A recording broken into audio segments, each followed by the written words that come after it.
같이 기도하겠습니다. 참 좋으신 하나님 감사드립니다. 세상 수많은 사람들 중에서 우리를 먼저 진리의 말씀 앞에 불러주시고 증거되는 말씀이 사람의 말이 아닌 하나님의 말씀으로 믿어질 수 있도록 역사해 주시고 축복해 주셨습니다.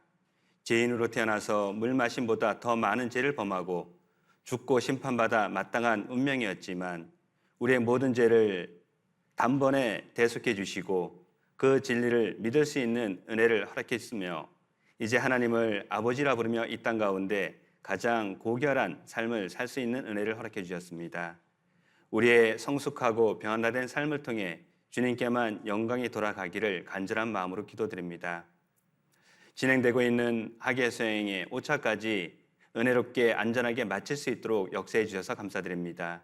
지금 이 시간 복음 말씀이 증거되고 있습니다. 아직 하나님 앞에 이뤄진 영혼, 이번 말씀을 통해서 꼭 살아나는 은혜가 나타날 수 있도록 도와주시고 남은 7차까지 많은 분들이 구원받고 하나님께 영광 돌리는 귀한 수양회가 될 수 있도록 모든 것들 주관해 주실 것을 원합니다.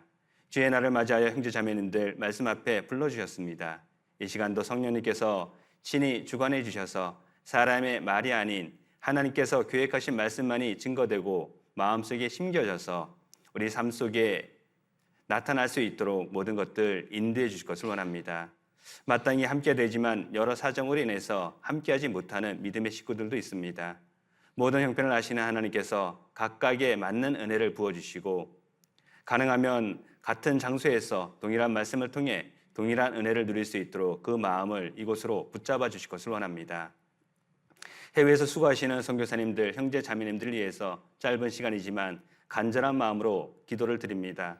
때로는 열세의 땅에서 동토의 땅에서 오직 복음을 위해서 헌신하시는 모든 손길들 일일이 간섭해 주시고 동행해 주셔서 지치지 않도록 그 마음을 붙잡아 주시고 하나님의 말씀이 땅끝까지 증거되는 그 귀한 역사 가운데 더욱더 귀하게 사용해 주실 것을 원합니다.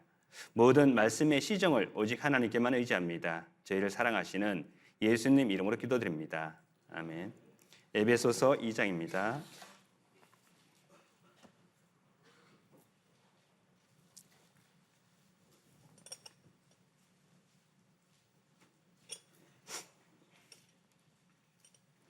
에베소서 2장 11절로 22절입니다. 에베소서 2장 11절로 22절 말씀 같이 교독하겠습니다. 홀수절은 형제님들이, 짝수절은 자매님들이 읽겠습니다. 그러므로 생각하라. 너희는 그때의 육체로 이방인이요 손으로 육체에 행한 할례당이라 칭하는 자들에게 무할례당이라 칭함을 받는 자들이라.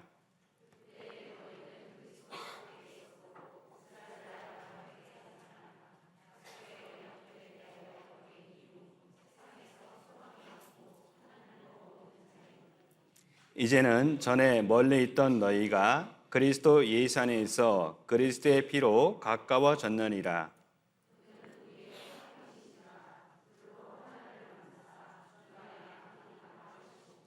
원수된 것 곧 의문에 속한 계명의 율법을 자기 육체로 폐하셨으니 이는 이 둘로 자기 안에서 한 세 사람이 지어 화평하게 하시고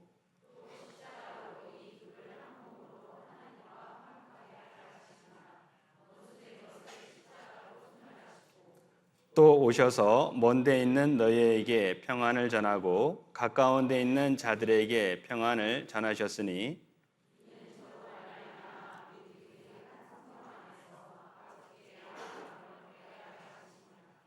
그러므로 이제부터 너희가 외인도 아니요 손도 아니요 오직 성도들과 동일한 시민이요 하나님의 권속이라.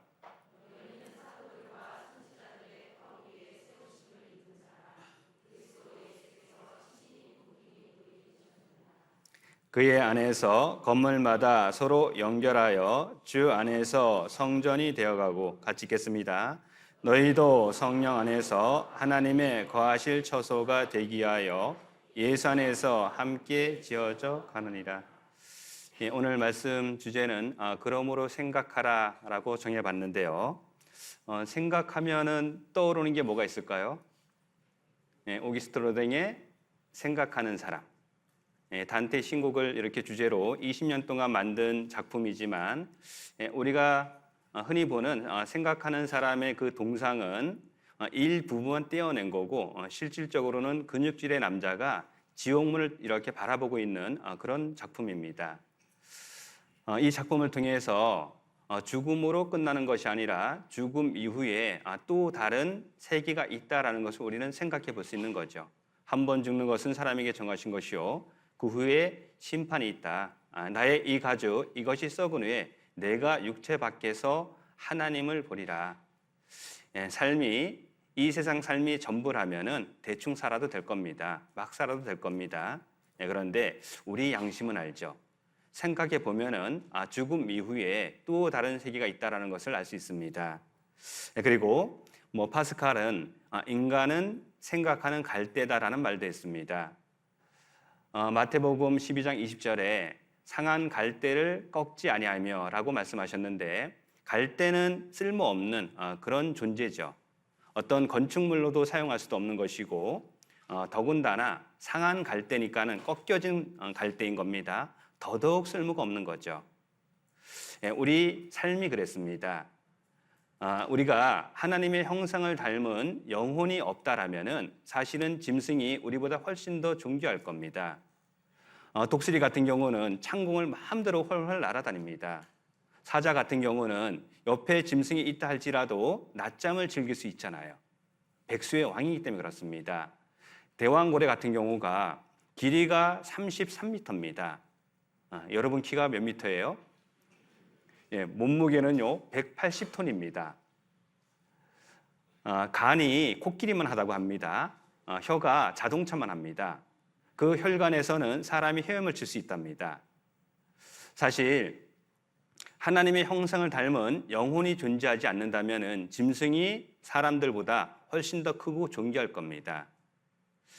사람은 특징은 생각하기 때문에 우리는 존재할 수 있는 거죠.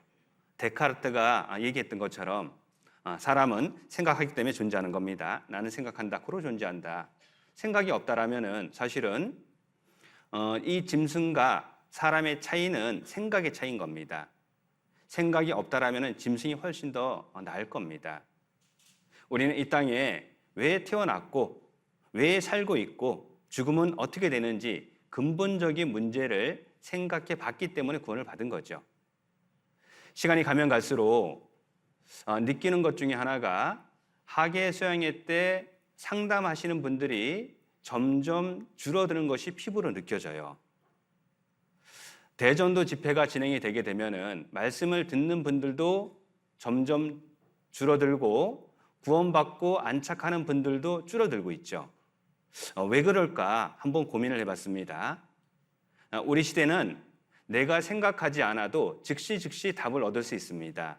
핸드폰 가지고 검색하면은 즉시 답을 얻을 수 있고요. 전 세계에서 일어나는 모든 일들을 그냥 순식간에 다 접할 수 있습니다. 생각하지 않아도 되는 거죠. 그러다 보니까는 생각의 능력이 점점 더 저하되는 거죠. 말씀을 들으면은 이것이 사실인지 아닌지 생각하고 사실이면은 받아들여야 되는데 생각하지 않기 때문에 믿지 못하는 거죠. 구원받은 그리스도인들도요, 점점 사고의 능력은 저하되고 있는 것 같습니다. 이스라엘에 여름철이 되게 되면은 추수를 합니다. 추수하면은 너무나 무덥기 때문에 많은 땀이 나겠죠. 그때에 이 추수하는 주인의 마음을 시원케 할 수 있는 얼음 냉수 같은 그런 분들이 점점 줄어들고 있죠. 우리나라도 예전에 그 한강을 얼려서 서빙고 동빙고에다가 얼음을 저장했다가 여름철이 되면은 이 임금에게 얼음 동동 식혜를 이렇게 진상했잖아요. 그러면 그때 당시에는 냉동고가 없었으니까는 한 여름에 얼음이 둥둥 뜬 그 음식을 먹는 것은 얼마나 시원할까요? 마치 그것처럼 우리를 위해서 죽어주신 예수 그리스도의 마음을 시원케 할 수 있는 그런 삶을 사는 그리스도인들이 왜 점점 줄어들고 있을까? 생각지 않기 때문에 그런 겁니다. 내가 구원받기 전에 어떤 신분이었고 내가 어떤 과정을 통해서 구원을 받았고 그리고 나한테 주어질 영광이 얼마나 크고 존귀한지를 온전히 생각할 수 있다라면은 우리의 삶을 허비하진 않을 겁니다. 그냥 아무 생각 없이 구원받았으니까 땡이지 뭐. 그런 마음으로 살기 때문에 어쩌면은 우리를 통해서 큰 역사가 일어나지 않을 수도 있는 것이고요. 그리고 신앙생활을 한다고 하지만은 신앙의 믿음의 진보가 우리를 통해서 일어나지 않을 수 있을 겁니다. 저는 평택교회 와가지고요 너무 감사했습니다. 제가 용인에서 신앙생활 하다가 전도인 돼서 오산교회에 잠깐 있었습니다. 그리고 울산교회에 4년 있다가 자립해서 울산 서부에 6년 있고 지금 삼천포에 3년 차입니다. 제가 오산교회에 있을 때 평택교회보다 오산이 컸어요. 그런데 어느 순간 완전히 역전을 이렇게 당했더라고요. 제가 있던 교회가 잘 되길 바라는 그런 마음은 간절하죠. 참 오산도 끊임없이 성장했으면 좋겠다. 그런데 이 평택교회가 정말 하나님께서 많은 은혜와 역사를 부어주셔서 건물도 웅장하게 아주 교제하기 좋게 이렇게 건축하셨고 촌놈이 와서 보니까는 참 숫자가 많네요. 많은 분들이 교제할 수 있는 이 모습 찬양대 숫자가 저희 삼천포 교회 숫자하고 거의 비슷합니다. 우리는 언제 평택교회처럼 저렇게 성장할까 기도도 하게 되고 기대도 됩니다. 어쨌든 주님 역사 가운데 성장의 모습을 보이는 것은 참 감사한 일이죠. 어느 교회가 됐든지 간에 계속해서 성장하기 위해서는 우리는 생각해 봐야 될 겁니다. 먼저 어떤 부분을 생각할까? 본문 말씀 에베소서 2장 11절 보시면은요. 그러므로 생각하라. 너희는 그때에 육체로 이방인이요 손으로 육체에 행한 할례당이라 칭하는 자들에게 무할례당이라 칭함을 받는 자들이라. 그때에 너희는 그리스도 밖에 있었고 이스라엘 나라 밖의 사람이라. 약속의 언약들에 대하여 위인이요 세상에서 소망이 없고 하나님도 없는 자이더니. 구원받기 전 우리와 하나님 사이에 7개의 높고 견고한 담이 가로막고 있다. 지금 본문 말씀 그렇게 말씀하고 있는 거죠. 첫 번째, 육체로는 이방인인 겁니다. 유대인들은 유대인 외에 다른 모든 사람들을 이방인, 좀 더 쉽게 표현하면은 죄송합니다. 돼지 취급, 개 취급합니다. 그리고 무할례당이었다. 유대인 남자는 태어난 지 8일째 되는 날 할례를 받게 되어 있습니다. 우리는 이런 의식이 없었던 사람들이죠. 그리스도 밖에 있었고 하나님과 상관없는 그런 인생을 살았고 이스라엘 나라 밖의 사람이다. 대한민국 사람이었습니다.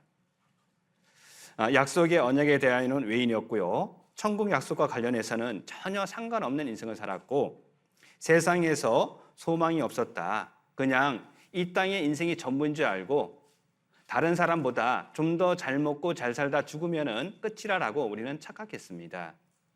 하나님도 없는 자였다. 하나님과 상관없는 그런 인생을 살았습니다.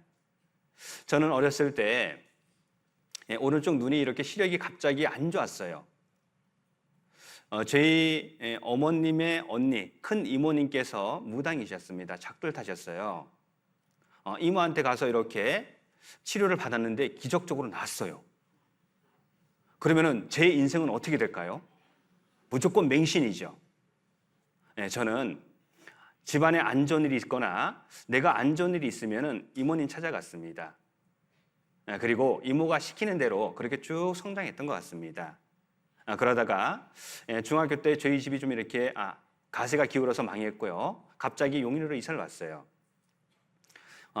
강원도 평창 촌놈이 경기도 용인으로 이사를 왔으니까는 말투도 다르고 환경도 다르고 그런데 목사님 아들이 너무 잘해줬어요. 그 친구하고 너무나 친했습니다. 중학교 3년 내내 붙어 다녔어요. 그러다가 어느 날 내가 이런 질문을 했어요. 야, 너 하나님 안 보이는데 믿냐? 이 친구의 말이 너무나 걸작이었습니다. 아버지가 목사니까 다니지.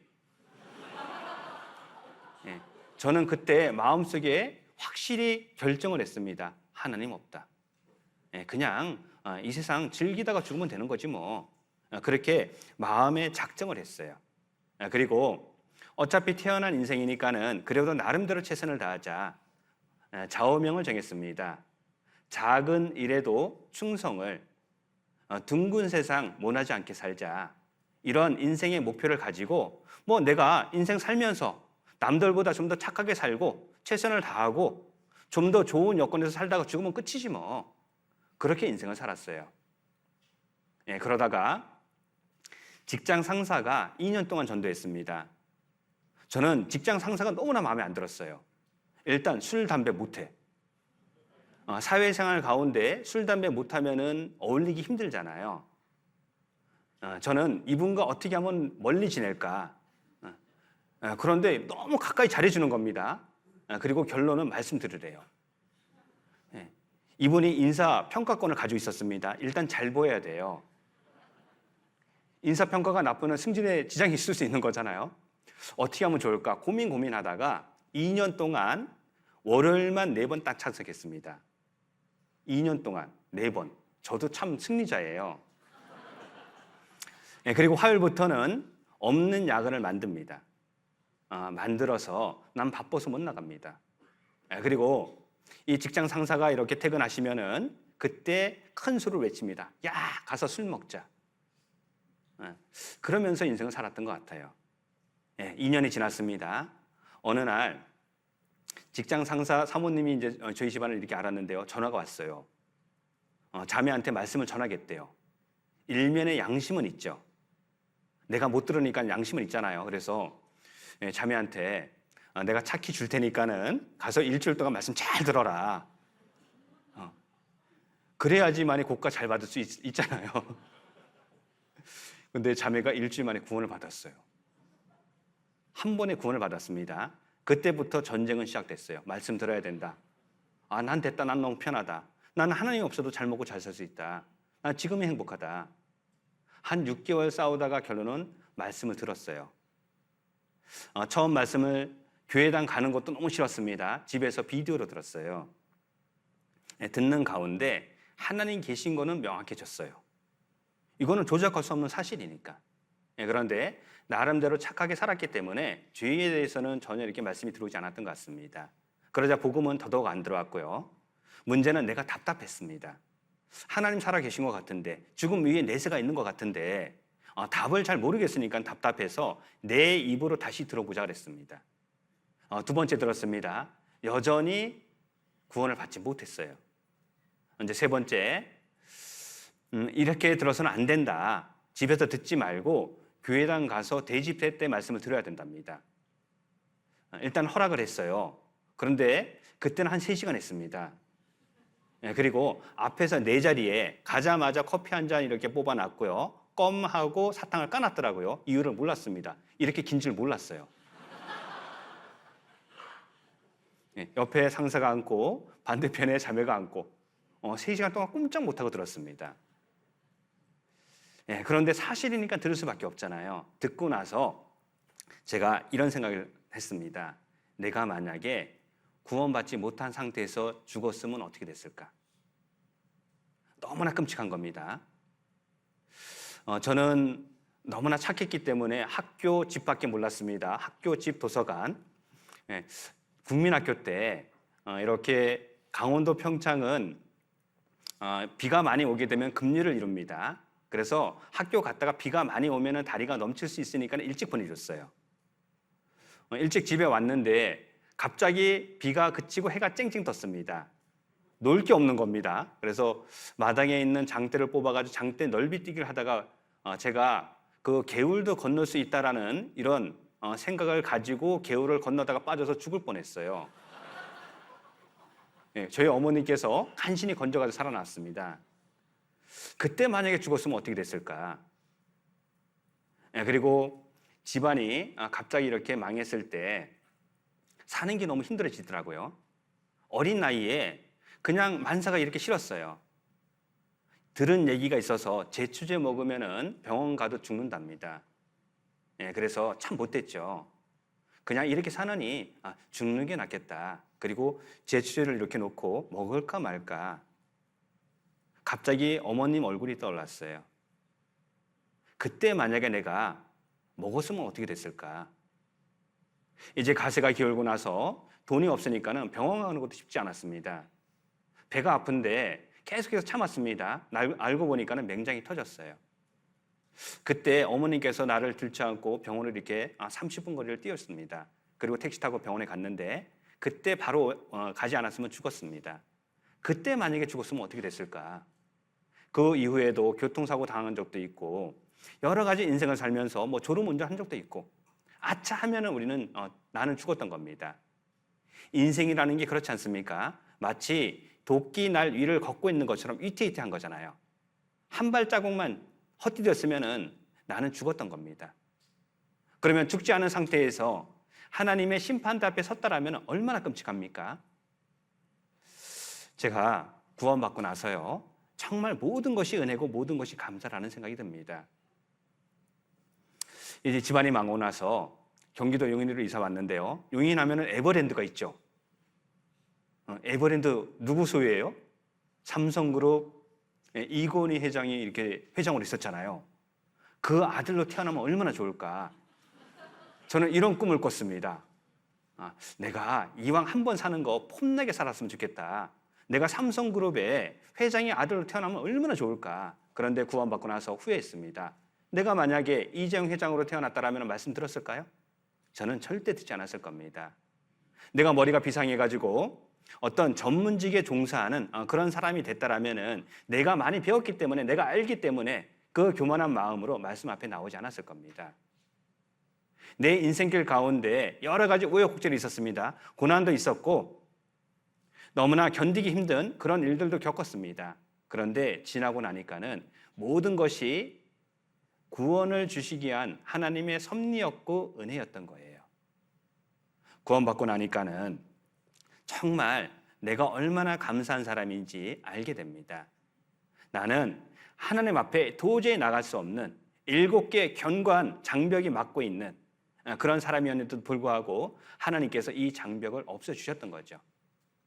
그 결과 내가 구원을 받았습니다. 하나님께서는 말씀하시죠? 항상 기뻐하라, 쉬지 말고 기도하라, 범사에 감사하라. 아니, 감사할 게 있어야지 감사하죠. 구원 받았으면 감사인 겁니다. 나 같은 사람이 어떤 조건에 있어서 구원받은 게 아니지 않습니까? 우리는 어떤 형편에 있다가 구원받았는지 이거 각자 한번 힘들 때마다 신앙에 이런 위태로움이 올 때마다 고민해 보셔요.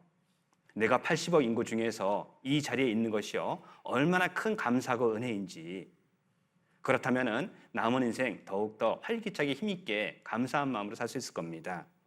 에베소서 2장 13절 보시면은요, 이제는 전에 멀리 있던 너희가 그리스도 예수 안에서 그리스도의 피로 가까워졌느니라. 구원받은 것은 어떤 내 의와 노력이 아니라 전적으로 예수 그리스도의 피로 가까워졌느니라. 죄의 싹은 사망이고 피 흘림이 없은즉 용서함이 없는 겁니다.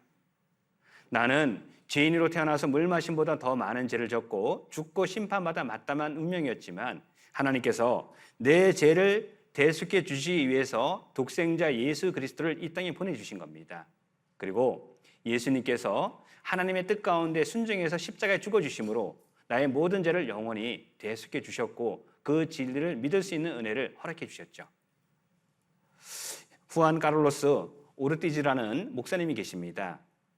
이 목사님께서요, 자기의 구원 간증을 이렇게 조그맣게 글로 써서 표현한 적이 있습니다. 이름, 후안 카를로스 오르티즈, 그 다음에 나이, 그리고 나서 머리카락 몇 개, 자기 신상 명세서를 쭉 적습니다. 적은 다음에 두 번째 장에는 십계명에 대해서 쭉 이렇게 나열을 하는데요. 성경에 하지 말아라 365가지, 해라 248가지, 613가지의 율법이 있습니다. 이것을 줄인 것이 십계명이죠. 1계명부터 4계명까지가 하나님에 대한 계명이고 나머지 6개는 대인관계에서 발생되는 계명에 대해서 말씀하셨습니다. 1계명부터 4계명까지 하나님만 섬겨라. 그런데 나는 지금까지 인생을 살면서 몇 개를 범했다. 부모님 공경해라. 나는 지금까지 몇 번 범했다. 살인하지 말아라, 가난하지 말아라. 이걸 쭉 나열해놨어요. 그리고 나서 나는 정말 내 인생은 죄로 점철된 인생이고 죽어서 마땅히 심판받은 그런 운명이었는데 하나님께서 내 신상 명세서를 이렇게 꺼내시더니 예수님 피를 잔뜩 묻혀가지고 스탬프에다가 예수님 피를 잔뜩 묻혀서 매 페이지마다 폐기됨을 다 찍었다. 그리고 이 내 신상 명세서를 예수님과 함께 십자가의 못을 박았답니다. 고로 나는 죄가 하나도 없기 때문에 언제 죽어도 천국입니다. 이제 나는 내 죄를 확인하기 위해서는 2000년 전 예수님 십자가 밑으로 가야 되는데 이미 십자가는 폐기되었기 때문에 나는 언제 죽어도 천국입니다. 라고 고백했습니다. 맞죠? 내가 천국 가는 것은요, 전적으로 예수님의 보혈의 은혜인 겁니다.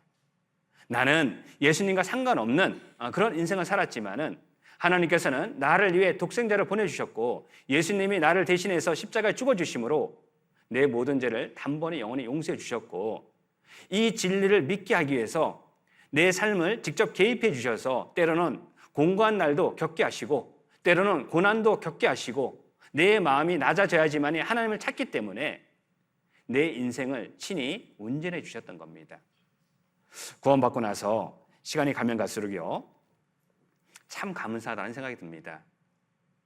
이번 수양회 때 어떤 자매님께서 신천지에 한 40년 이상 다녔던 어머님을 모시고 오셨어요. 저는 세뇌가 이렇게 무서운지 더욱더 실감하게 됐습니다. 이 모시기 총재가 안 죽는데요. 그분은 사람입니다. 태어났고 언젠가 죽습니다. 죽어도 안 죽는데요.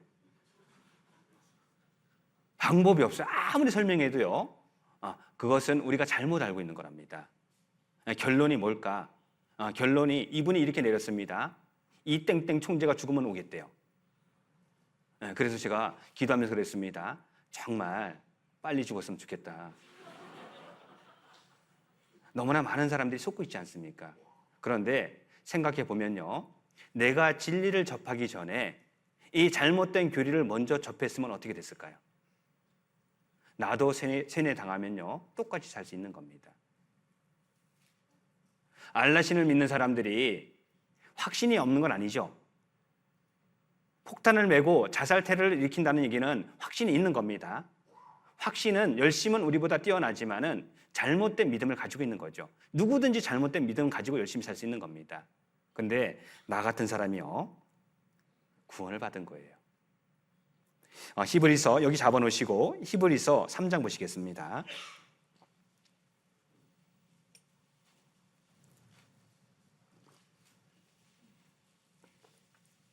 히브리서 3장 1절입니다. 같이 읽겠습니다. 그러므로 함께 하늘에 부르심을 입은 거룩한 형제들아, 우리의 믿는 도리의 사도시며 대제사장이신 예수를 깊이 생각하라. 하늘에 부르심을 입은 거룩한 형제들아, 하나님께서는 모든 사람을 진리 앞에 초대하셨습니다.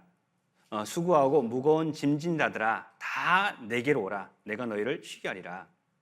하나님은 모든 사람이 구원받기를 원하시기 때문에 모든 사람들을 초청하셨습니다. 자격 없는 나도 먼저 불러주신 거죠. 그리고 우리는 예수님 입장에서 한번 생각해 봐야 되는 겁니다. 창조주 하나님께서 무엇 때문에 이 땅까지 그렇게 낮아지셨을까요? 십자가를 지시기 전에 예수님께서는 자신이 어떠한 죽음을 당할지 미리 아셨습니다. 이 고난의 잔을 옮길 수 있으면 옮겨주십시오. 그러나 내 원대로 마옵시고 아버지의 원대로 되길 원하나이다. 이것이 정녕, 내가 십자가에 죽는 것이 정녕 아버지 하나님의 뜻이라면 내가 그 길 가겠습니다. 그런데 예수님께서 가신 그 길이 얼마나 끔찍한 고난의 길이었습니까? 침뱉음을 당하고 뺨을 맞고 온몸에 120대의 채찍질이 가해지고 벌거벗김을 당한 채 양손과 양발에 못이 박혀서 6시간 동안 극심한 호흡곤란을 당합니다. 십자가에 못이 박히면 사람은 몸무게가 있기 때문에 밑으로 처집니다.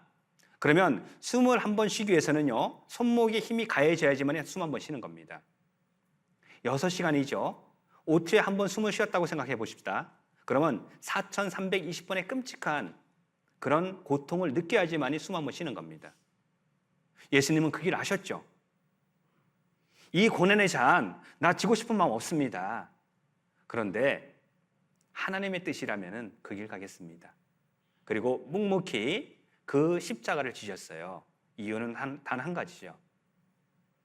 하나님을 부인하고 외면하고 내 뜻과 내 생각대로 살아가는 세상에 만족을 추구하던 나에게 영원한 생명을 주시기 위해서 예수님께서요, 그 길을 가신 겁니다. 구원받기 전에는 십자가가 그냥 장식품인 줄 알았어요. 아무 생각이 없었습니다.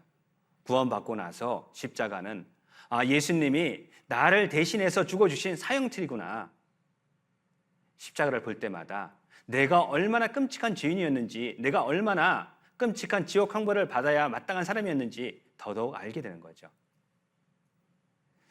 신앙생활은요, 내 입장에서 생각하지 마시고요, 예수님 입장에서 생각해 보셔야 되는 겁니다. 예수님이 구더기와 벌레인 나를 위해서 대신 죽어주셨습니다. 그런데 이 사랑을 받아들이지 않는다면요, 그 죄로 인해서 지옥 가는 건 이건 마땅한 겁니다. 히브리서 10장 보시면은요,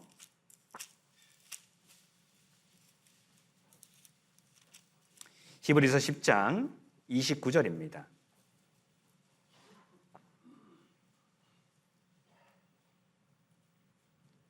하물며 하나님 아들을 밟고 자기를 거룩하게 한 언약의 피를 부정한 것으로 여기고 은혜의 성령을 욕되게 하는 자의 당연히 받을 형벌이 얼마나 더 중하겠느냐, 너희는 생각하라. 한번 생각해 봐야 되는 겁니다. 내가 만약에 그 예수님의 보혈의 은혜를 발로 밟았다면, 이걸 배척했더라면 이 죄로 인해서 당연히 지옥 가는 겁니다. 죄에 대하라면 저희가 나를 믿지 않으며 믿지 않는 죄가 너무나 큰 거잖아요. 시간이 지나면 지날수록 부모님이 나를 얼마나 사랑했는지 내가 자식을 낳고 키워보니까는 조금이나마 이렇게 알게 되는 것 같습니다. 아버님 세대는 사랑의 언어에 대해서는 이렇게 서툴렀던 것 같습니다.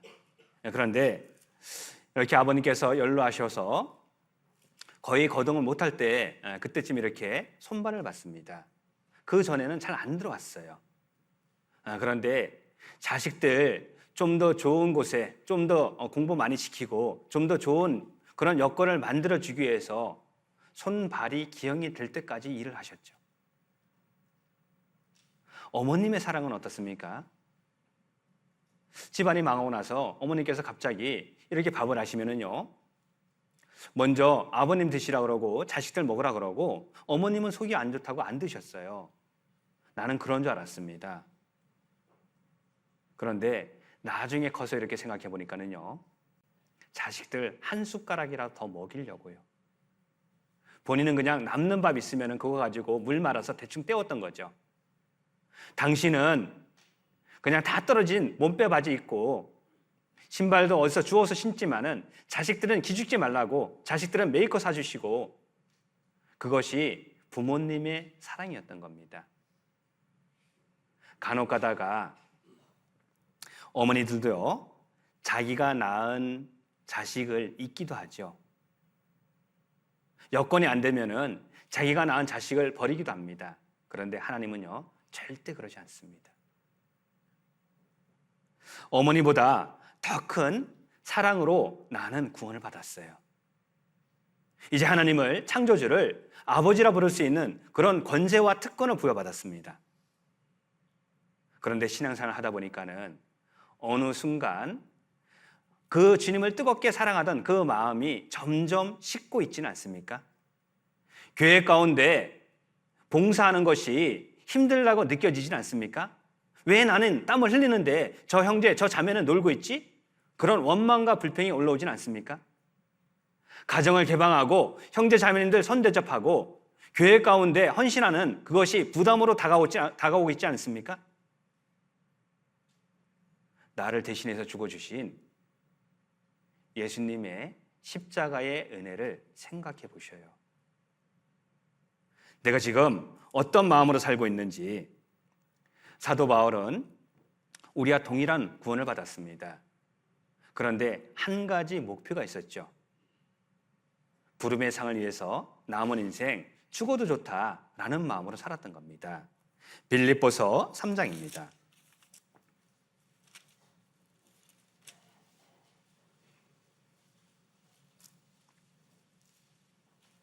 빌립보서 3장 13절로 14절입니다.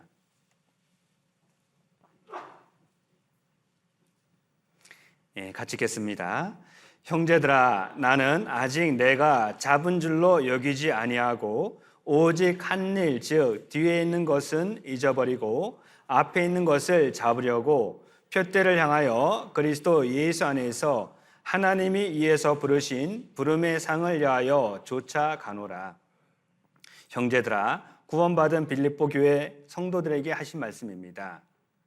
나는 아직 내가 잡은 줄로 여기지 아니하고, 우리 구원받고 나서 믿음이 연약할 때 천국 가면 그만이지 뭐 상급이 꼭 필요해, 그렇게 말하는 분들도 간혹 있는 것 같습니다.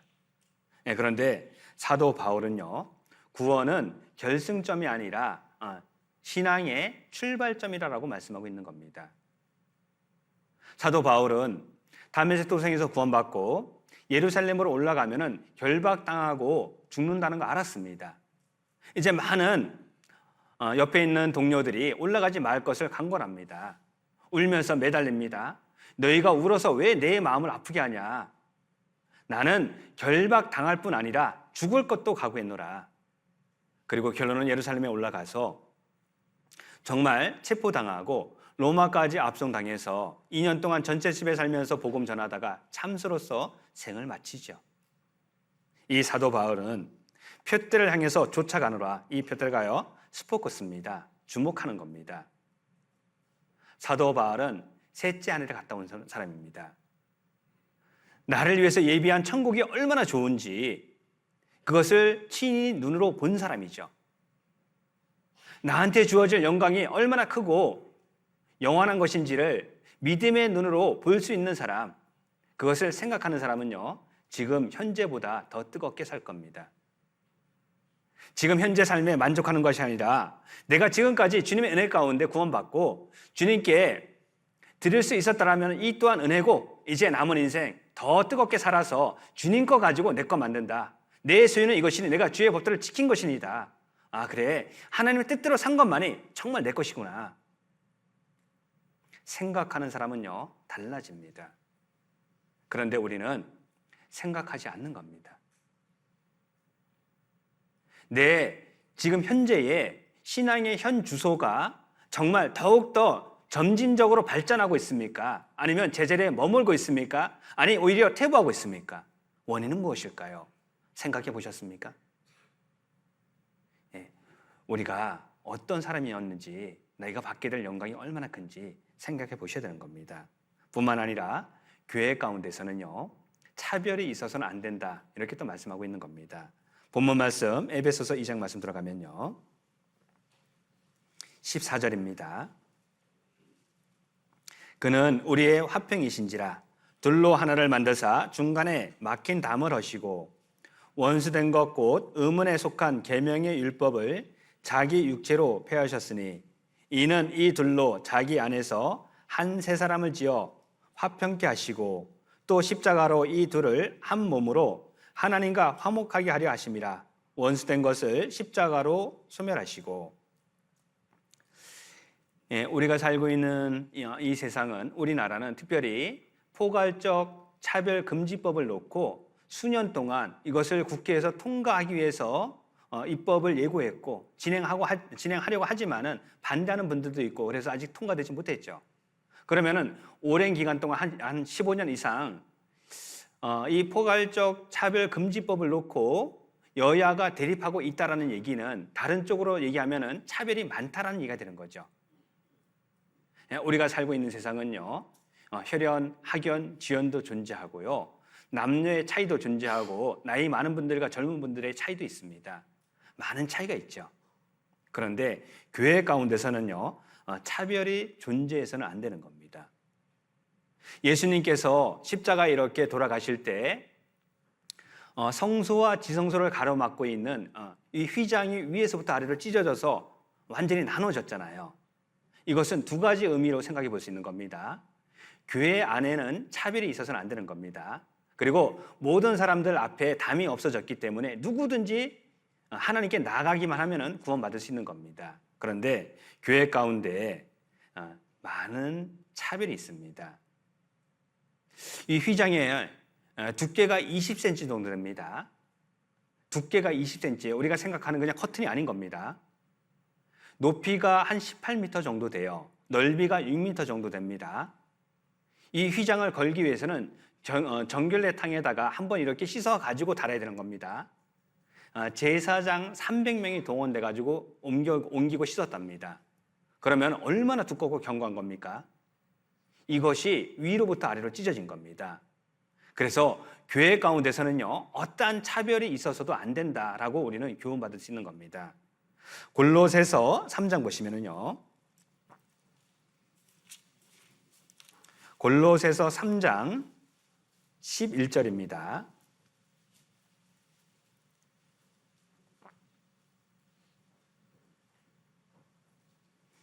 예, 같이 읽겠습니다. 거기에는 헬라인과 유다인이나 할례당과 무할례당이나 야인이나 수구디아인이나 종이나 자유인이 분별이 있을 수 없나니 오직 그리스도는 만유시요 만유 안에 계시니라. 거기에는 옛사람을 벗어버리고 새 사람이 된 곳, 즉 교회 안에는 예수님 피로 구원받은 형제자매들 무리 안에는 차별이 없어야 되는데 헬라인과 유대인, 민족적인 장벽을 의미합니다. 이 헬라인들, 유대인들, 이 유대인들은 헬라인과 같이 밥도 먹지 않았죠. 실제 정통 유대인들은요, 우리나라에 이렇게 무역회사가 있어서 무역을 하기 위해서 이렇게 내한을 했고, 그러면은 서로 협상 가운데 협상을 하다 보면은 계약을 맺기 위해서는 많은 시간이 흘러가지 않습니까? 그러다 보면은 식사 시간이 됩니다. 같이 식사하러 가시죠. 정통 유대인들은요, 식사 안 합니다. 왜 안 합니까? 사람이 어떻게 짐승과 같이 밥 먹습니까? 그런 대놓고 얘기합니다. 완전히 이 민족적인 장벽이 있는 겁니다. 그 다음에 할례당과 무할례당, 이것은요 종교적인 장벽을 의미하는 겁니다. 유대인 남자는 태어난 지 8일 만에 무조건 할례를 받죠. 2차 세계대전 때 유대인인지 아닌지 확인하는 방법은 의외로 간단했습니다. 독일 군들이 남자아이들 딱 모아놓고 너희들 바지 벗어봐. 할례 흔적이 있습니다. 유대인인 겁니다. 종교적인 장벽도 있는 겁니다. 야인과 수구디아인은요 문화적인 장벽인 겁니다. 야인은 헬라어를 할 줄 아는 사람인 겁니다. 수구디아인은 헬라어를 못하는 못 배운 사람들인 겁니다. 교회 가운데서도 많이 배운 사람과 배우지 못한 사람, 어떤 차별이 있을 수 있는 겁니다. 이런 차별이 있어서는 안 된다는 거예요. 종이나 자유인입니다. 사회적인 장벽이죠. 이때 당시에는 신약 성경에 기록될 당시에는 종이 있었습니다. 그런데 종이 먼저 구원받고 교회에서 오랜 시간 신앙생활을 하다 보면은 모임을 인도할 수 있는 임원이 될 수 있는 거죠. 근데 나중에 주인이 왔습니다.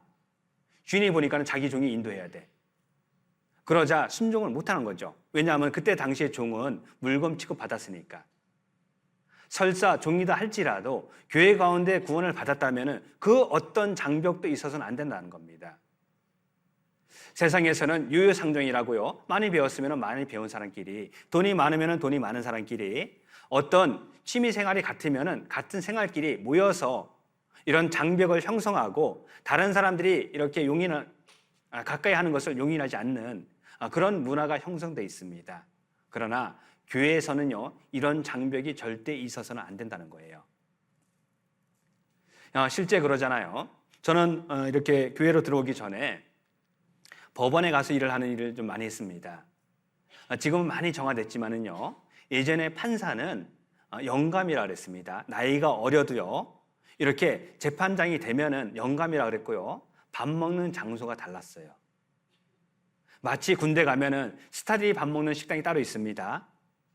영감급이 밥 먹는 식당이 따로 있어요. 병사가 먹는 식당이 따로 있죠.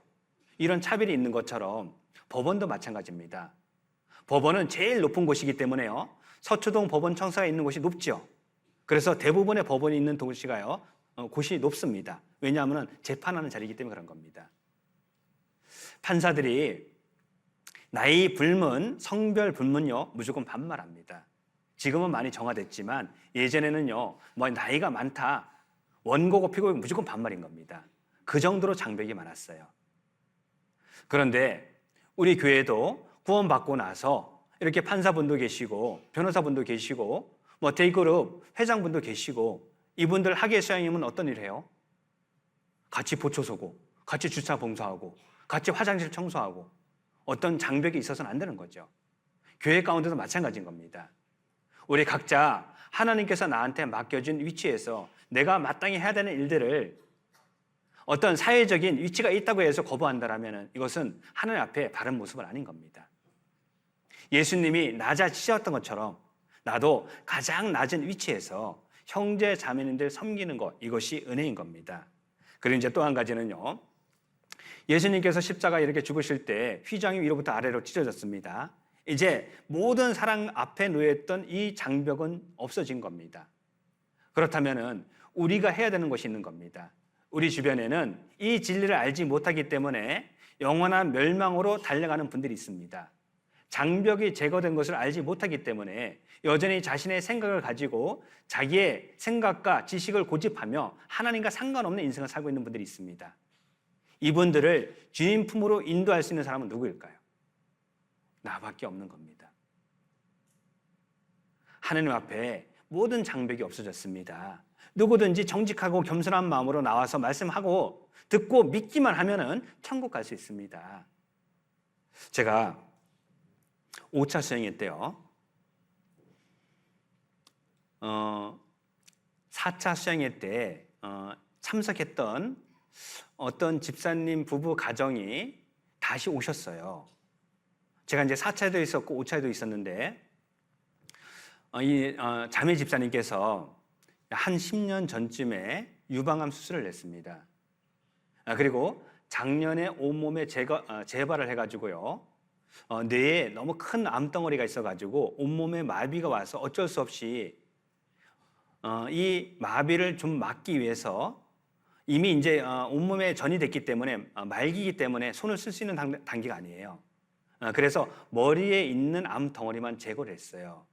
그리고 수차에 걸쳐가지고 항암 치료를 받고요, 4차 시작하기 전날 서울에서 KTX 타고 지방으로 이렇게 내려가는 길에 너무 몸이 아프니까는 자리에 앉지 못하고 화장실 있는데 거기에 나가가지고 이렇게 서 있었던 겁니다.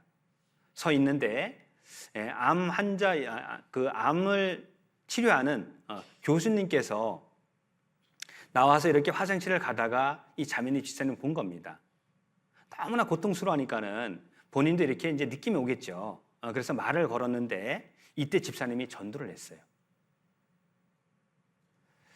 그 상황에서 이제 5차 때 참석하기로 약속을 하고 4차 때 가서 형제 집사님께서는 자매가 항암 치료 끝나지도 얼마 안 되고 온몸이 지금 이제 너무나 면역력도 약하고 걸을 수 있는 그런 체력도 안 되니까는 안 갈 줄 알았대요.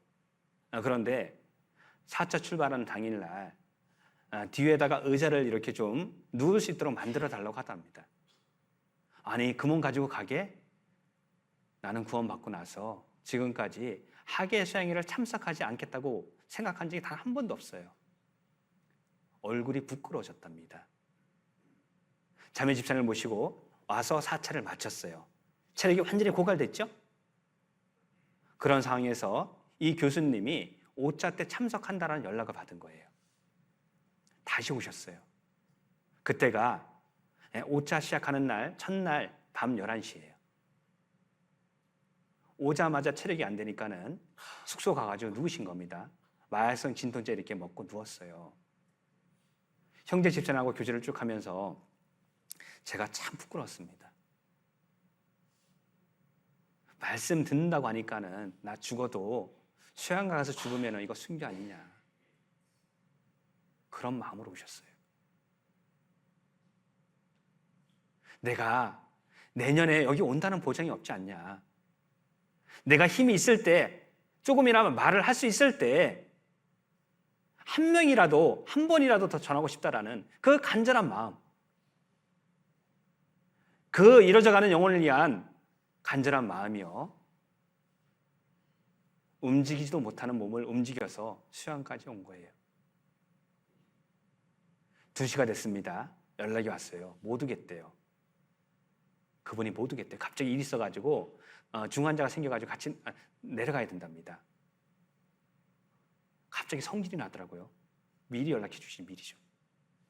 여기까지 왔는데 내가 옆에 있는데 내가 성질이 났어요. 예, 그런데 이렇게 얘기하시더라고요. 그래도 전하지 않았습니까? 그래도 제가 할 말이 없었어요. 하나님 앞에 이 장벽이 없어진 것을 여전히 알지 못한 채 세상 구습에 묶여서 사단에게 매어서 종로로 타는 사람들, 우리가 아니면 누가 구원해 줍니까? 우리가 아니면 누가 주님께 인도합니까? 우리는요, 교회 가운데 당연히 차별도 없어야 되는 것이고, 이제 모든 사람 앞에, 모든 제가 단번에 영원히 용서됐기 때문에 이 진리를 전해서 하나님 앞에 그 견고한 장벽이 없어졌다는 거, 이거 전하기 위해서 살고 있는 겁니다. 교회가 존재하는 목적이 뭡니까? 우리끼리 잘 먹고 즐겁게 교제하기 위해서요? 아닙니다. 잘못된 생각입니다. 내가 이 땅에 살아있는 이유가 뭡니까?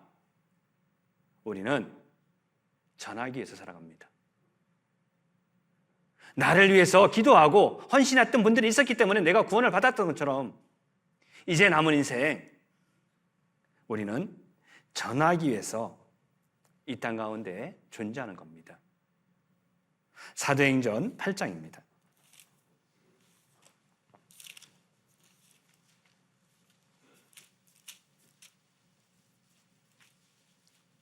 사도행전 8장 26절입니다.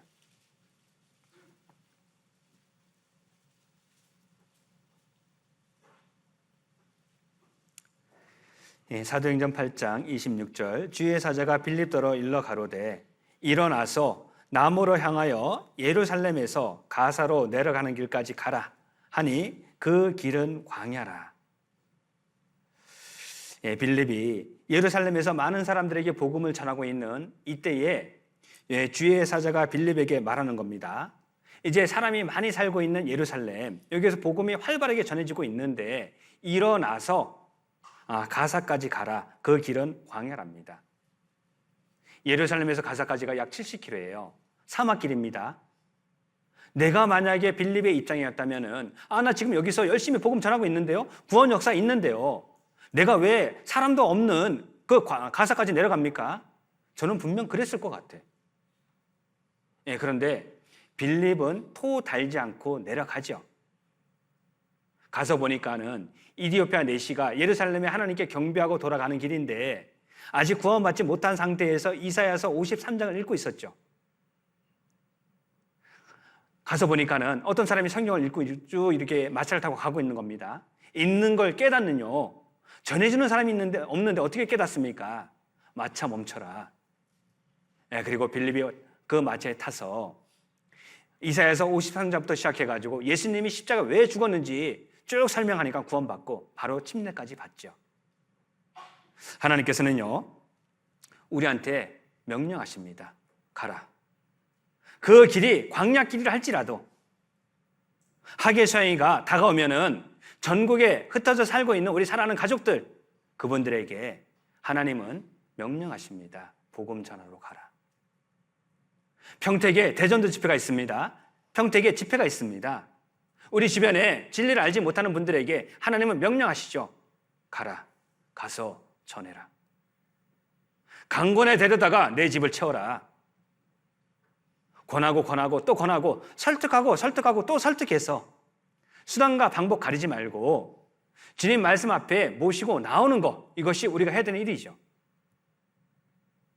저희 삼천포교회가요, 올해 목표를 정했습니다. 제가 이렇게 갔을 때 첫해 성인이 60명이었어요.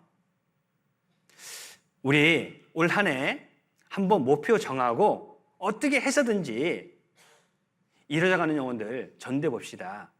서부 경남 지역이 아무리 복음이 잘 안 전해진다 할지라도 우리가 이분들보다 더 열정적으로 살면 분명 하나님께서 길 열어줄 겁니다. 그렇게 교제 가운데 구역장님들한테 목표를 받았어요. 17명 안착시키겠대요. 저는 안 될 줄 알았습니다.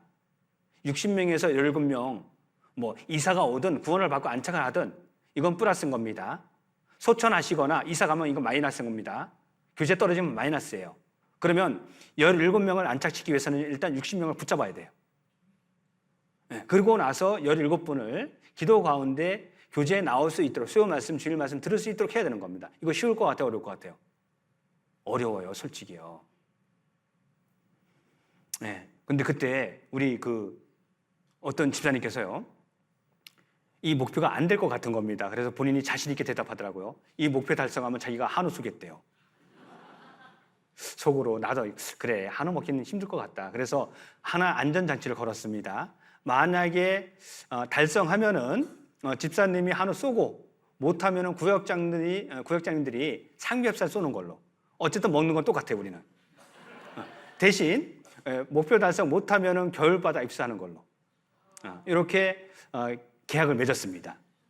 맺고 저는 이제 이런 얘기만 했습니다. 겨울바다 들어갈래? 전도할래?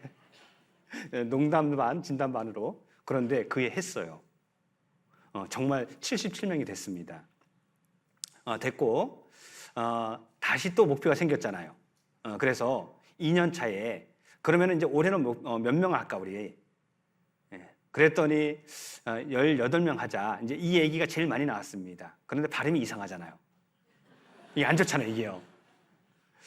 그러지 말고 2023년도니까는 23명 하재요. 야, 이건 더 힘들다, 이거는. 그런데 작년에요, 정말 23명 했어요. 그래서 집사님이 하나 또 쐈어요. 돈 많이 썼습니다. 그리고 이제 올해 그러면 이제 몇 명 할까? 123명. 올해 이제 24명, 1명 플러스해서 그러면 전체 성인 숫자가 124명이 되거든요. 일이 하나님이죠. 이사, 하나님께 이사시키자. 그래서 저희 로비에 가면은 하나님께 이사시키자. 이런 큰 그림과 함께 말씀이 있습니다. 어쨌든 이제 이 목표를 가지고 학예 수양에도 그럼 124명 하자. 그런데 작년에 저희가 100명 갔거든요. 24명 노는 것도 이거 쉽지 않습니다. 이제 형제 자매님들이 흩어져 가지고 뭐 할아버지한테도 가서 복음 전하고 가족들한테서 이제 복음 전하고 어쨌든 이번에 6차까지 130명 왔어요. 왔는데 그 중에 자매님 아버님께서 오랜 기간 복음을 전했는데도 불구하고 말씀을 듣지 않으셨어요. 자매님하고 형제님하고 두 딸하고 4명이서 수시로 가서 이렇게 말씀을 전했는데 할아버지가 전혀 안 나오셨어요. 그런데 학예 수양회 때 4사람이 가가지고 작전을 잘 짰던 것 같습니다. 손녀 2명이서 할아버지 손잡고 무릎 꿇고 울었어요. 이렇게 질문했다 그러더라고요. 할아버지, 좋은 거 있으면 우리한테 줄 거예요, 안 줄 거예요? 내가 할아버지입니다. 나 좋은 거 있어요. 그럼 줘요, 안 줘요? 당연히 주죠. 내가 땅 조금 있는데 이거 너네들 다 줄 거예요. 걱정하지 마. 그러더래요. 이 손녀가 그랬답니다. 나도 할아버지한테 주고 싶은 너무나 좋은 게 있습니다. 이거 꼭 주고 싶습니다. 그런데 할아버지가 지금까지 거부했는데 올해는 거부하지 마시고 학예 수양에 꼭 갔으면 좋겠습니다. 할아버지가요, 손녀가 우니까는 4명이 우니까는 방법이 없잖아요. 그래서 얼떨결에 약속을 하셨대요. 그리고 참석을 하셨어요. 다리 건너기 전에 우리 그 형제 자매님들 나와가지고 주차 봉사하죠. 막 어서 오세요 손 흔들면서 이미 그때 마음이 열렸어요. 야, 여기 이상한 동네네. 저 뜨거운 데서 어떻게 저렇게 밝은 얼굴로 손을 흔들지? 그러면서 마음이 열린 상태에서 말씀 듣고 상담하는 가운데 구원을 받으셨어요. 저희는 이제 숫자가 적으니까는 마지막 날 전체 교제하거든요. 마지막 전날 밤에 하는데 이 할아버지께서 마이크 들고 간증하셨어요. 내가 이걸 왜 배척했는지 모르겠다고. 이렇게 좋은 건데 내가 왜 지금까지 배척했는지 모르겠다. 그리고 사위, 딸, 손녀들한테 너무 고맙다고요. 다 울었습니다. 그렇죠. 우리는 그런 맛에 사는 거 아닙니까? 우리를 통해서 정말 지옥 갈 수밖에 없는 그 비참한 영혼들이 살아나서 주님께 감사드리는 그 말 듣기 위해서 우리 사는 거 아닙니까? 이것이 살맛 나는 거 아닙니까? 예, 우리요. 구원받은 거, 이거는 너무나 큰 은혜이고 특권인 겁니다. 그리고 내가 마땅히 해야 될 일이 있는 겁니다. 하느님 앞에 그 어떤 사람도 마음은 열고 나가면은 구원받을 수 있다. 이 장벽 없어졌다. 이거 전하기 위해서 우리는 살고 있는 겁니다. 다시 본문 말씀 에베소서 2장입니다.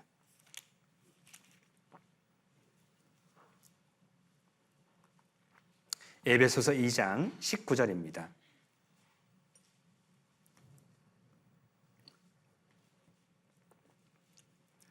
예, 같이 읽겠습니다. 그러므로 이제부터 너희가 외인도 아니요 손도 아니요 오직 성도들과 동일한 시민이요 하나님의 권속이라. 예, 또 우리가 생각할 것은요, 우리는 하나님의 권속인 겁니다. 하나님의 식구인 거예요. 먹을 식이죠? 예, 우리는 함께 밥을 먹는 식구죠. 예, 그렇다면은 이제부터 너희가 구원받는 순간부터 외인도 아니요, 우리는 외국인이 아닌 겁니다. 우리는 같은 식구인 겁니다. 대한민국 국민이 됐다라면은 4대 의무가 있죠. 예, 교육의 의무, 납세의 의무, 국방의 의무, 근로의 의무, 네 가지가 있는 거죠. 자, 우리는 배워야 되는 거죠. 구원받은 그리스도인, 천국 시민권이 됐습니까? 그러면 우리는 성경을 배워야 되는 겁니다. 마치 에스라가 성경을 연구했죠? 왜 연구했을까요? 진행하기 위해서요. 그리고 다른 분에게 가르쳤죠?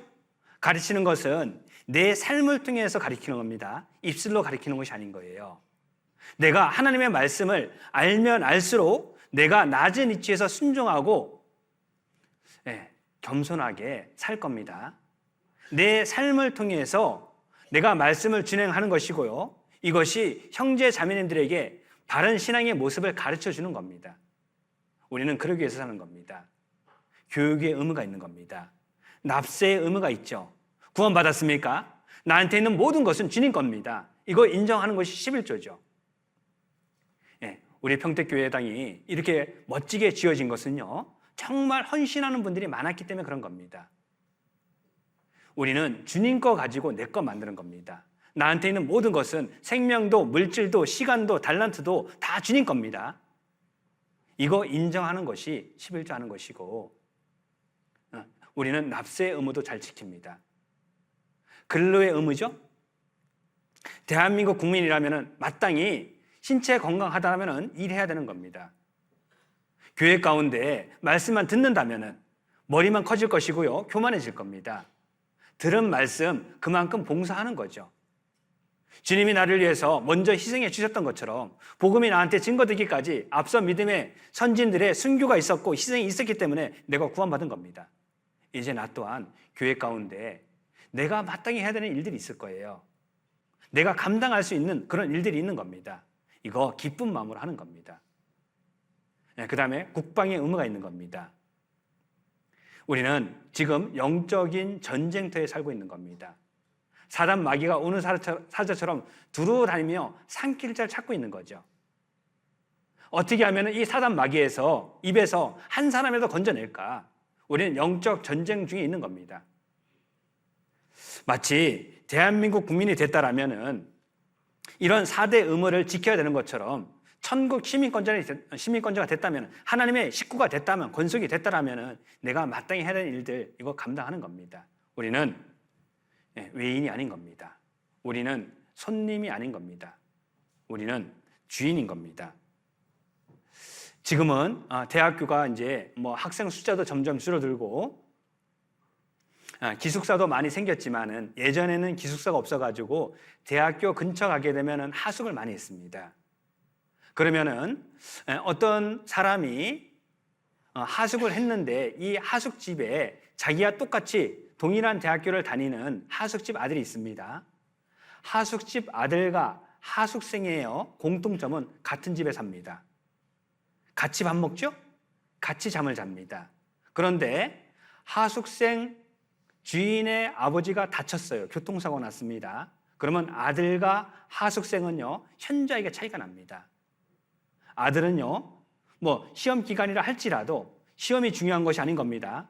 아버지가 더 중요하기 때문에 아버지의 병실에 가서 무릎 꿇고 기도할 겁니다.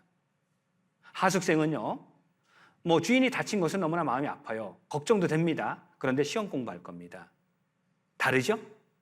나는 평택교회 주인입니까? 아니면은 손님입니까? 우리는 다 주인인 거죠. 우리 교회인 겁니다. 휴지가 떨어지면은 내가 먼저 줍는 것이고, 지저분한 곳이 있으면 내가 먼저 청소하는 것이고, 우리 집에서는 그렇게 하잖아요. 교회도 마찬가지죠.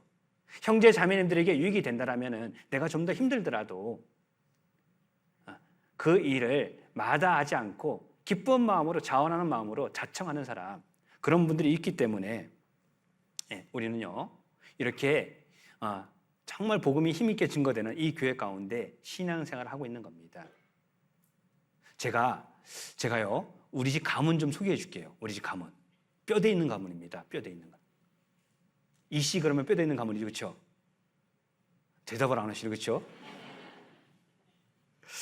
예, 저희 집 큰형님은요, 제일 큰형님은 이 땅에 나를 대신해서 죽어주기 위해서 사람의 모습으로 오셨습니다. 십자가를 지는 것이 얼마나 끔찍한지 알았지만은 하나님의 뜻을 이루기 위해서 온몸에 채찍질을 당하고 많은 피를 쏟아서 이미 기진맥진하고 탈진한 상태였지만은 골고다 언덕을 올라가면서 7번이나 쓰러지십니다. 그럼에도 불구하고 그 연약한 힘없는 무릎을 일으켜 세워서 끝까지 골고다 언덕에 올라갔고, 양손과 양발에 못이 박혀서 맨 마지막에 모든 피와 물을 쏟으신 다음에 다 이루었다라고 말씀하시고 운명하셨습니다. 우리 집안의 큰형님이십니다. 예수님이시죠. 사도 바울은요, 당대의 최고의 대학을 나왔습니다. 집안 배경도 너무나 좋았습니다. 그런데 모든 것을 배설물로 여겼어요. 왜냐하면 인생에 새로운 목표가 생겼기 때문에 그렇습니다. 차라리 죽을지언정 아무쪼록 몇몇 사람이라도 구원코자 합니다. 바로 바울 형님입니다. 성격이 약간 괴팍했던, 다혈질이었던 베드로 형님도 계십니다. 로마 병사가 예수님을 잡으러 오니까는 칼을 빼서 말고의 길을 잘랐죠.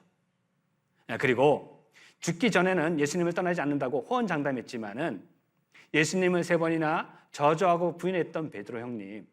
하지만 부활하신 예수님께서 이 베드로 형님에게 진짜 믿음을 갖게 한 이후에는 복음을 전하면서 한 번 복음 전하니까는 3,000명 구원받고, 한 번 복음 전하니까는 5,000명 구원받았습니다. 마지막에 붙잡혀서 십자가형을 받기 전에 나는 예수님과 동일하게 똑바로 못 박혀 죽을 수 없다, 거꾸로 못을 박아 달라라고 요청해서 생을 마쳤던 베드로 형님도 계십니다. 우리나라에 복음이 전해질 때 외국인 최초 순교자가 토마스 선교사님이십니다. 평양에 복음을 전하러 이렇게 배를 타고 들어왔다가 붙잡혀서 박충건이라는 병사에게 목이 잘리기 직전에 마지막으로 부탁을 했죠. 나 죽어도 좋으니까는 이 성경 꼭 한번 읽어보십시오. 죽어가면서까지 이 복음을 전했던 토마스 선교사님도 계십니다. 여의도 가면은 양화진이 있죠. 루비 캔드릭 누님의 묘비가 있죠. 이 조선 땅에 복음을 전하기 위해서 왔습니다. 9개월 만에 24살 나이에 순교를 하죠. 나에게 만약에 1000개의 생명이 있다면 이 1000개의 생명을 조선을 위해서 바치겠습니다.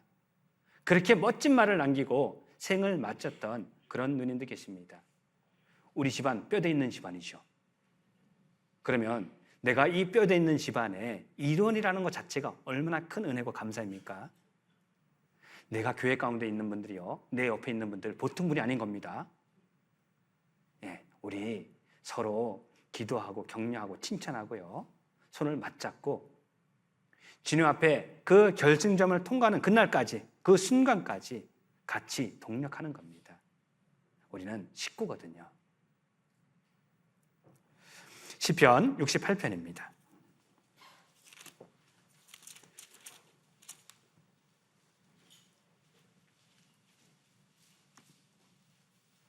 시편 68편 6절입니다.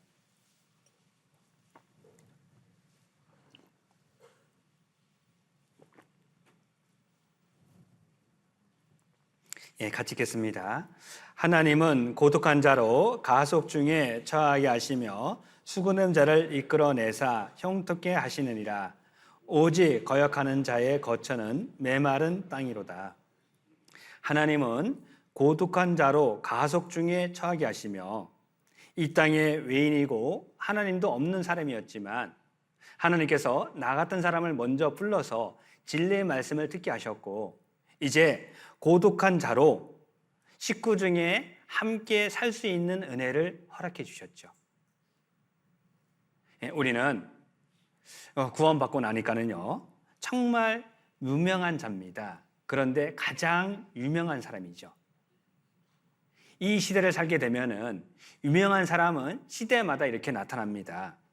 바벨타 시대에는 니무롯이 정말 많은 사람들 중에서 아주 유명한 사람이었죠. 애굽에서는 바로가 가장 유명한 사람이었고요. 바벨론에서는 느부갓네살 왕이 가장 유명한 사람이었습니다. 7년 환란 때는 적 그리스도가 가장 유명한 사람이 될 겁니다. 시대를 이렇게 살펴보게 되면은 유명한 사람은 계속해서 나오고 사라집니다. 그런데 시대 불문 가장 유명한 사람이 있습니다. 바로 구원받은 그리스도인인 겁니다. 내가 가장 유명한 사람인 겁니다. 하나님 앞에는요, 내가 가장 존귀한 사람인 겁니다. 나는 여호와 보시기에 존귀한 자라. 그래서 어깨 피고요, 우리 돈 좀 없어도 됩니다. 좀 못 배워도 상관없어요. 병약해도 상관없습니다.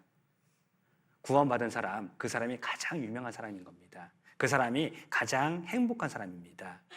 우리는 함께 거합니다. 한 식구로서 주님 영광을 조금이라도 더 드러내기 위해서 우리는 기도 가운데 동력하고 있는 겁니다. 이제 또 한 가지는요, 본문 말씀 에베소서 2장 돌아가시면은,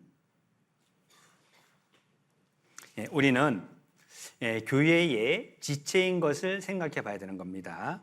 에베소서 2장 20절인데요. 너희는 사도들과 선자들의 터 위에 세우심을 입은 자라. 그리스도 예수께서 친히 모퉁이 돌이 되셨느니라. 그의 안에서 건물마다 서로 연결하여 주 안에서 성전이 되어가고, 너희도 성령 안에서 하나님의 거하실 처소가 되기 위하여 예수 안에서 함께 지어져 가느니라. 우리는 영원한 운명 공동체임을 생각해야 되는 겁니다. 자, 구원받았습니다.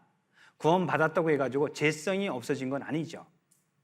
우리는 교회 가운데 있어도 여전히 상처받을 수 있고 아픔을 겪을 수도 있을 겁니다. 왜냐하면 죄성은 여전히 존재하기 때문에 그런 겁니다. 내가 상처받았으니까 역으로 생각하면 나도 상처 줄 수 있는 겁니다. 그런데 같은 지체인 겁니다. 자, 우리는 손가락이 만약에 망치에 이렇게 맞았다라면 온몸이 같이 아파하는 겁니다. 지체가 됐다는 얘기는 함께 지어져 가는 겁니다. 형제 자매가 큰 고통 가운데 있습니까? 내 마음이 같이 아프지 않습니까? 만약에 아프지 않다면 이상한 거 아니에요? 같은 지체인데. 형제 자매가 고통 가운데 있는 나랑 웃고 있어. 그럼 같은 몸이 아닌 거죠. 뭔가 문제가 있는 거죠. 형제 자매가 정말 좋은 일이 있어 기뻐합니다. 사촌이 땅을 사면 배가 아프다. 그건 세상 얘기고요. 형제 자매가 잘 되면 같이 기뻐하는 거죠. 왜냐하면 우리는 한 몸이니까요. 우리는 함께 지어져 가는 거죠. 자, 노아 홍수 때 노아가 하나님으로부터 방주를 만들라 이렇게 명령을 받았고, 방주가 완성되기까지 120년이 걸렸어요. 방주가 몇 년 동안 지어졌는지는 성경에 나와 있지 않습니다. 아주 오랜 기간 지어진 건 분명해요. 그러면은 그때 당시에는 비가 오지 않았고 안개만 땅에서 올라와서 온 지면을 적셨습니다. 그런 상황에서 방주를 만든다.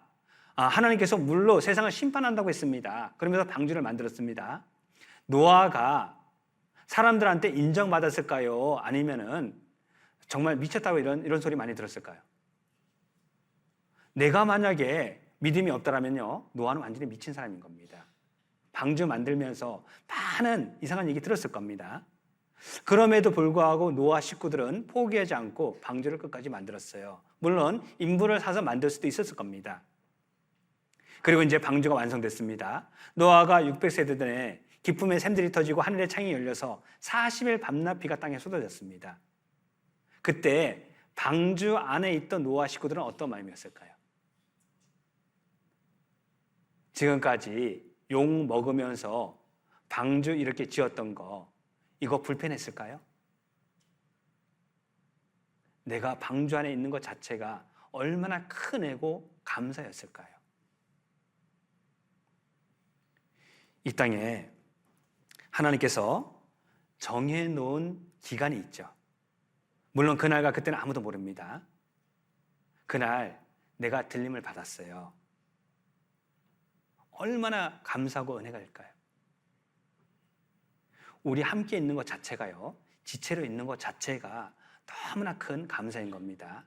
교회는요, 효율성을 따지는 것이 아닌 겁니다. 제가 구원받고 나서, 제가 이제 98년도 구원받고요, 99년도 그 올림픽 체조 경기장에서 하계 수영에 처음으로 참석했습니다. 저는 그런 환경 처음 봤어요. 학교 교실에 그냥 자래요. 야, 여기서 어떻게 잠을 자냐. 그런 환경을 한 번도 겪어보지 못했습니다, 솔직히요.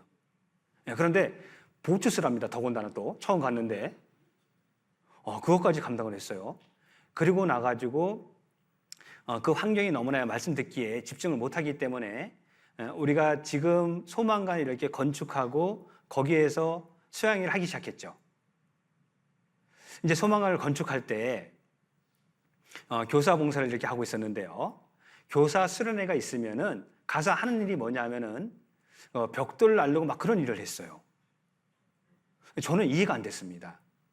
왜냐하면은 그렇게 많은 사람들이 거기에 참여해가지고 벽돌 나르는 것보다 차라리 돈 얼마씩 걷어가지고 뭐 1인당 얼마씩만 내면은 지게차 몇 대 부르면은요 그냥 금방 하는 겁니다.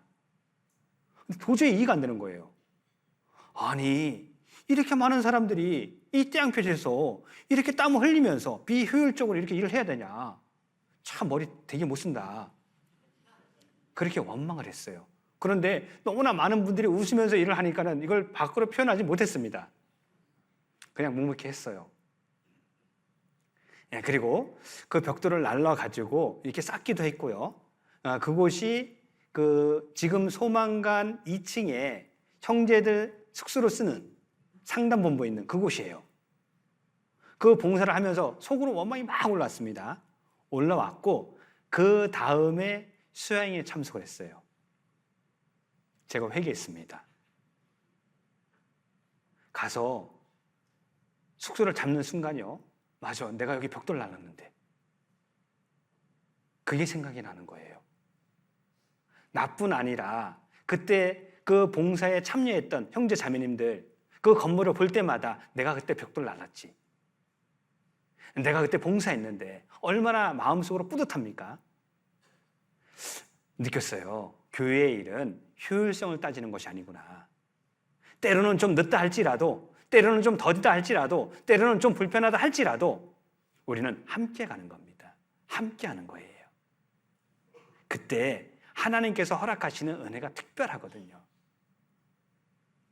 그래서 형제 자매님들 이렇게 교제하다 보면은 나하고 다른 분들도 있는 거잖아요.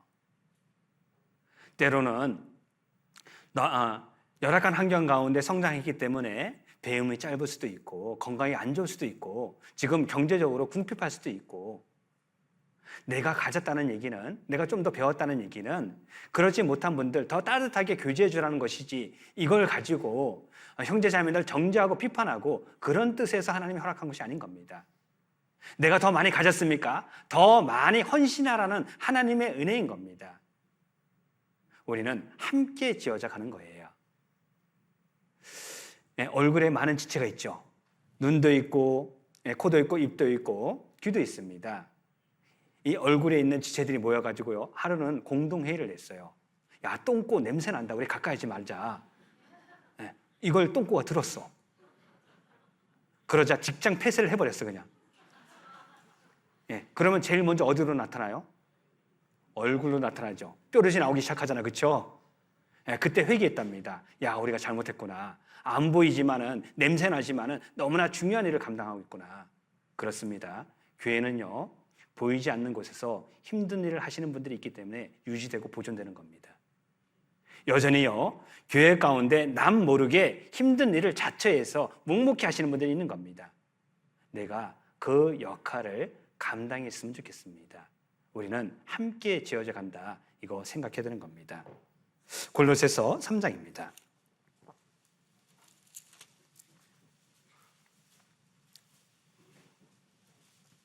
골로새서 3장 2절입니다. 같이 읽겠습니다. 위의 것을 생각하고 땅의 것을 생각지 말라. 땅의 것을 생각지 말라. 구원받기 전에는 어떻게 하면 남들보다 좀 더 넓은 집 갈까? 그냥 화장실 개수 늘리는 것이 인생의 목표였잖아요. 24평짜리는 하나밖에 없죠. 그러면 2개짜리 갖고 싶죠. 하나님 앞에 가서 너 뭐 하다 왔냐? 아마 구원받지 못했으면 이럴 거 아닙니까? 저 화장실 개수 늘리다 왔습니다. 이럴 수는 없는 거잖아요. 우리는 이 땅의 것도 중요합니다. 사람이 떡으로만 살 것도 아니요. 떡도 중요합니다. 그런데 근본적으로 더 생각해야 되는 부분이 있는 겁니다. 그것은 위의 것인 겁니다.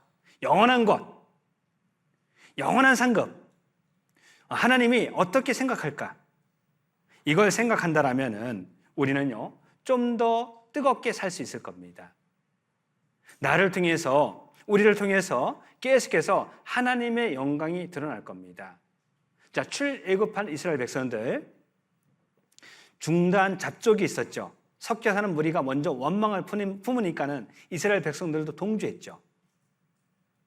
좋지 않은 것은요, 죄성이 있기 때문에 금방 전염됩니다.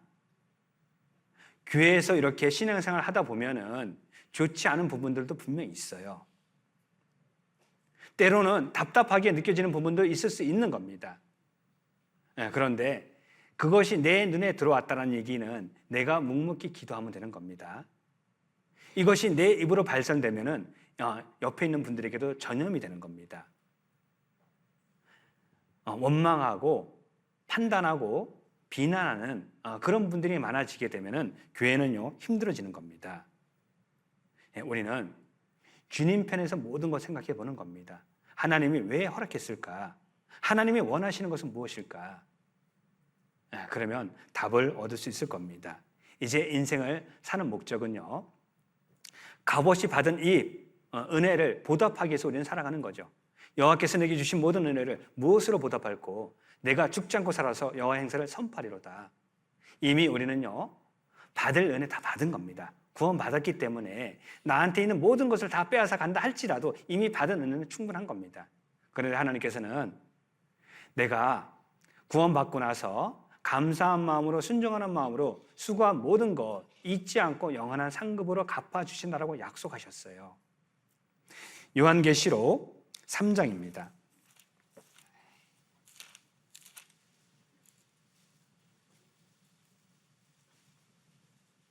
요한계시록 3장 11절입니다.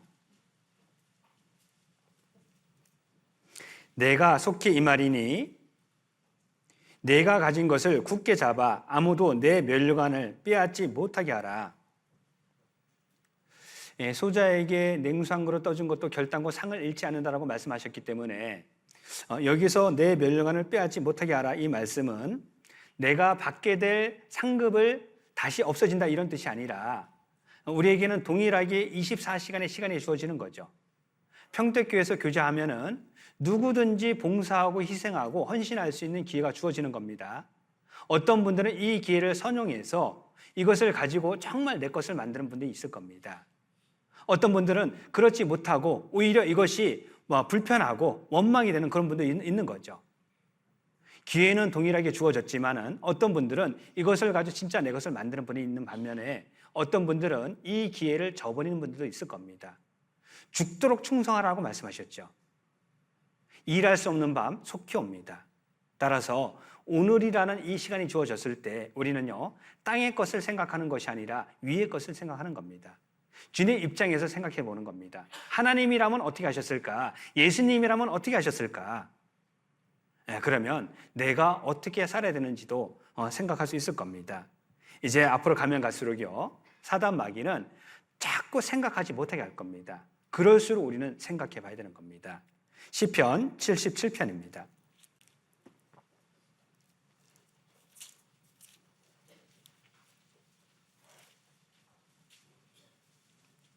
시편 77편 12절입니다.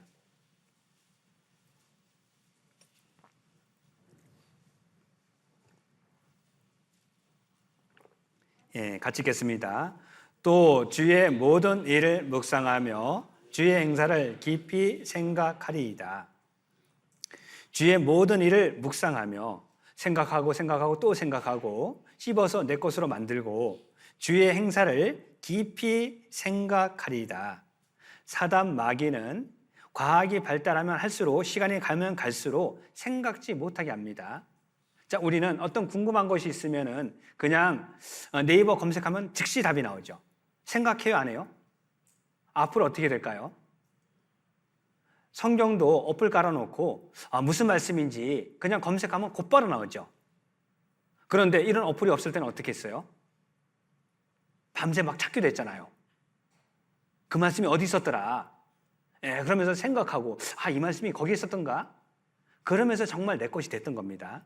그런데 이제 앞으로는요, 생각지 않아도 얼마든지 살 수 있는 시대가 도래해요. 그럴수록 우리는요, 주의 행사도 깊이 묵상해 봐야 되는 겁니다. 깊이 생각해 봐야 되는 겁니다. 내가 이렇게 말하는 것이 다른 분들에게 어떤 영향을 미칠까? 내가 이렇게 사는 것이 구원받지 않은 분들은 내 삶을 보고 어떻게 생각할까? 그리고 무엇보다 근본적으로 내가 구원받기 전에 어떤 사람이었는가? 내가 예수님의 보혈을 통해서 구원을 받았는데 예수님이 십자가에서 얼마나 힘들었을까? 우리는 생각해 봐야 되겠죠. 구원받고 이제 교회 가운데 같은 지체가 됐습니까? 그렇다면 내 몸의 지체로서 내가 어떤 위치에 있고 내가 어떤 일을 해야 될지 우리는 생각해야 되는 거죠. 주님 앞에 섰을 때 어떤 영광이 주어질까 생각해 봐야 됩니다. 생각하는 사람은요, 믿지 않을 수 없는 겁니다. 생각하는 사람은 더욱더 뜨겁게 살지 않을 수 없을 거예요. 세상은 급변하고 생각이 점점 없어지는 그런 시대에 살고 있지만 남은 인생 정말 주님 앞에 마땅히 생각할 그것을 생각하고 생각으로 끝나는 것이 아니라 한 가지라도 실천하는 삶을 통해서 주님께 기쁨이 되고 영광이 됐으면 좋겠습니다. 같이 기도하겠습니다. 참 좋으신 하나님 감사드립니다. 수많은 사람들 중에서 우리를 먼저 구별해 주시고 우리를 통해서 복음이 증거되고 하나님께 영광이 돌아감을 감사드립니다. 남은 인생 내 인생의 주인이 되시고 선장이 되어주시고 가장이 되어주셔서 더욱더 말씀을 통해서 바른 길로 인도해 주시고 내 앞에 당한 모든 일을 온전히 감사한 마음으로 감당할 수 있는 믿음과 능력을 더딥혀 주실 것을 간절한 마음으로 기도드립니다. 평택교회를 통해서 많은 역사를 이뤄감을 감사드립니다. 수양회를 끝까지 잘 치를 수 있도록 도와주시고 또 수양회 이후에 계획되어 있는 일본 선교를 통해서도 하나님께서 계획하신 많은 역사가 나타날 수 있기를 원합니다. 이후의 모든 것들도 자비로우신 성결 가운데 의지하고 부탁을 드립니다. 저희를 영원히 사랑하시는 예수님 이름으로 기도드립니다. 아멘.